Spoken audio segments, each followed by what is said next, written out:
I only have $300,000. That is it. That is a ceiling. That is all I can spend. Where is the best place for me to retire in Southwest Florida? So if you're new to the channel, I want to say hi. My name is Barrett Pastor, and I've been a real estate broker for 25 years. So hopefully I'm coming to you from a place of knowledge and experience, and I can help you navigate the terrain here in Southwest Florida. Now, personally, I work anywhere from as far south as Marco Island to as far north as Sarasota and everything in between. And that may sound like a lot, but it really isn't. Where I live in Southwest Florida is called Estero, and that's kind of right there in the middle. So an hour or so one direction or the other is that entire span.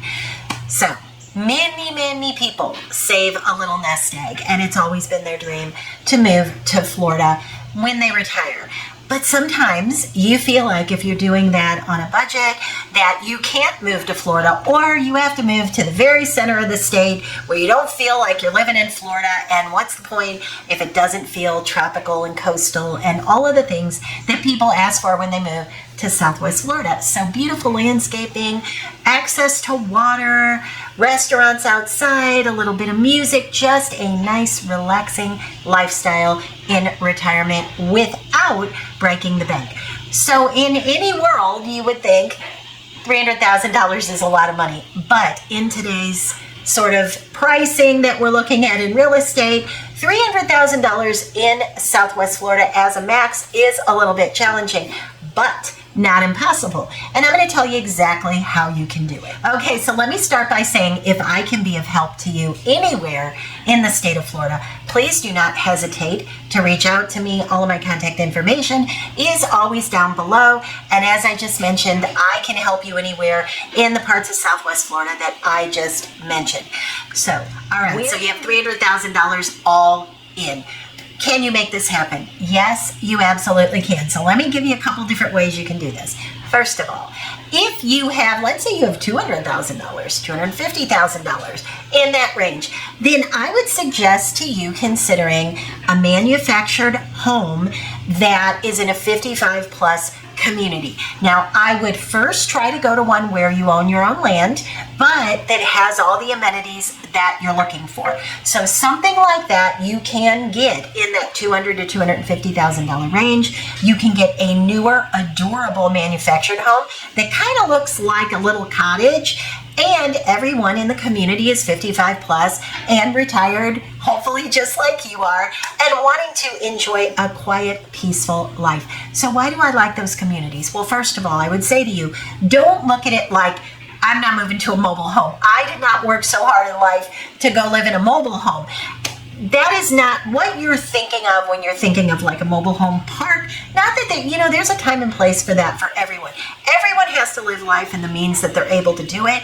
But if you are looking for something that feels kind of resorty and you're thinking that a manufactured home is not going to get that done for you, absolutely not. Because those communities have pickleball and tennis and little parks, and they usually have a vibrant community center where they have dinners every week, and they have music, and a lot of times they have church on Sundays. So many things to do. Bike riding. They have arts and crafts.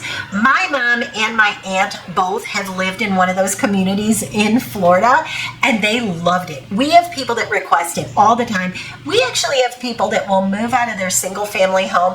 I can think of one person in particular here recently that moved out of $1 million single family home to one of those 55 plus manufactured home communities. Her place was absolutely darling, surrounded by a beautiful porch and then a screened in sort of lanai front and back. Absolutely adorable. High ceilings, the whole bit. She loved it because she had so many friends in that community. Now, you might say, yeah, Barrett, but is it safe? It absolutely is. And when I'm saying safe, I mean weather safe. So most of those will take winds at 140 miles an hour. So they're built differently now. 140 miles an hour is a Cat 4, I believe. And generally, you're not seeing that sustained in one area. Even during Irma, there's only one part of Naples that took a straight line wind at 140 miles an hour. It just kind of came through and then it left. So They're built much differently than they were back in the day. And many of them, they're usually range from 1,200 to maybe 1,800 square feet. And they're on beautiful little lakes sometimes. So there's really great benefit in terms of pricing in looking at one of those manufactured home communities. All right, my second idea to get you below that $300,000 mark would be going inland a little bit. Now, you have to be willing to go inland and be in your car and drive to the beach by about 35-45 minutes. And if you're willing to do that, this is what happens. The builders who put up these little condos, so I'm talking about condos right now, the builders who put these condos up, they just try a little bit harder because they know they're already kind of up against objections because they're farther from the beach. But the benefit to being farther from the beach is the cost is so much lower. Along with the cost being lower, usually the condo fees are much lower because you don't have that really high insurance of being close to the water. So the overall cost between the acquisition of the condo itself and then also the community fees, much, much lower. So when I say they try harder, I mean they put better amenities in the community. So bigger pools, more pools, social events, again, tennis, pickleball, activities directors. They just kind of make it an overall lifestyle so that you feel like you're living on a resort in Florida affordably as opposed to just going to the beach all the time.